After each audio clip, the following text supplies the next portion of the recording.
Hello, sir. Assalamu alaikum. Walaikum salam. How can I help you, sir? Actually, I need your help. I'm finding a one. What kind of help do you need? Actually, Mr. Sajid, does he live here?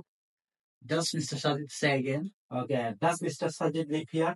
Actually, I don't know him. Actually, he used to live here a few months ago, but he's not staying at present. Oh, actually, do you know him? Where he went? Actually, I don't know. As a new person here, I don't know him about. I don't know about him. Actually, he left a month ago, and I don't have any information. Well, what happened? Anything has happened here? Actually, I lent him some money, but I have been calling him, but he is not receiving my phone. That means he's a cheater person. You're calling several times. He's a cheater, maybe.